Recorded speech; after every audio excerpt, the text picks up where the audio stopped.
WhiskyJason here, whiskey from the viewpoint of an American in Germany tasting rare and exotic whiskeys. Today I have a Teeling whiskey, not that rare. I have here a small batch release, well, also not that rare. I have the Margaux wine cask sommelier selection. Ooh, one of 7,500 bottles. Whiskey base number 157698. I paid €49.90 for this because I bought this online from a shop in the Netherlands. And according to my online search at the moment, it's only in the Netherlands. Will they be able to sell 7,500 bottles there? I'm not sure. So this is the small batch series, which means it's a blend. So we blend of single malt and of grain whiskeys. So the single malt probably comes from Cooley and the grain probably also came from Cooley.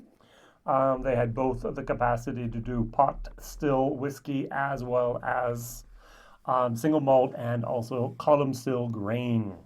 So it's non-chilled filtered, yay. Natural color, yay. 46%, yay. And it's actually matured for 18 months in Chateau Margaux Grand Cru wine casks. Ooh. Now, to be very, very honest, I'm not a Grand Cru drinker. I do drink Bordeaux, but the Grand Cru is just too expensive for my hobby and for my taste. But these are very, very expensive casks and very exclusive casks. And so it says in sommelier selection, of course, the wine sommelier, not Rex or Daniel for that matter, in the whiskey tribe. I don't think Rex is a sommelier. So Daniel, it's not one of those guys with the necklace and the big medal hanging around it. These are the real sommeliers that from the wine industry. So I'm going to compare it to the normal Teeling single malt. Might be a little bit unfair, I know, but this is 46%. This is non-chilled filtered, no color added, but this is actually matured in a total of 5 different casks. Also, there's white wine casks involved in this as well as Madeira and some port and some sherry and some really good stuff here. All right. So price about the same. So if you can find this, you're going to be able to buy that as well. All right, good. On the nose, the first thing I get is a light sulfur moment. Have a match, you light it, you're in your camping, that burnt match moment.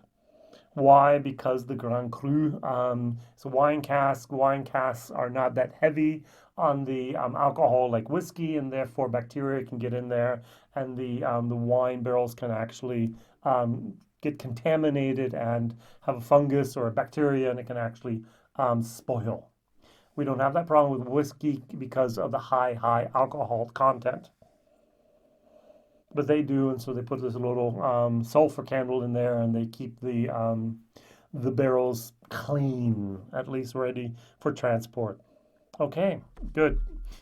Dry astringents. The red wine is more of a dark, rich berry type of moment, but it's more of a sour type of raspberry that's not ready yet. Over here, in comparison, oh, that's a lot of sweet, fruity goodness. I really like this one, by the way. All right, so cheers.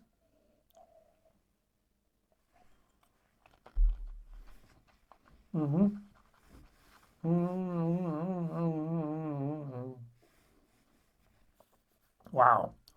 Oh, wow. It sucks the saliva right out of your cheeks here. Very dry. If you ever had a dry wine, this is a dry whiskey. Not my cup of tea. There is a lot of red wine influence here. It's a very dark red. It's like a dark plum that's not yet ripe.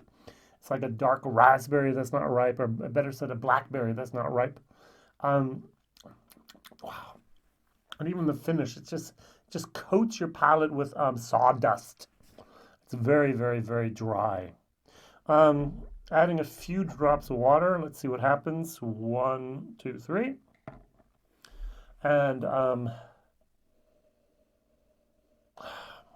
sulfur opens up, which is not good for it. Water activates those molecules, by the way.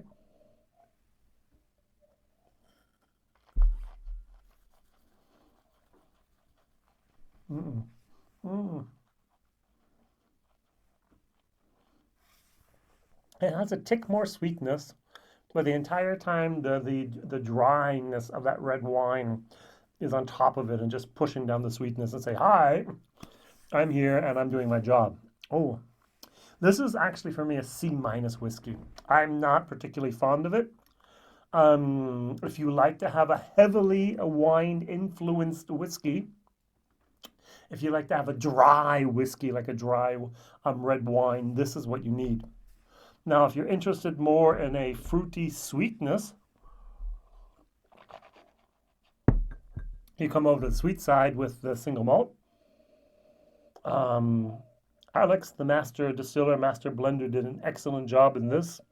And every time he has to make a new batch, he always complains because if you have two casks involved, it's difficult enough to get those balanced and in the right spot.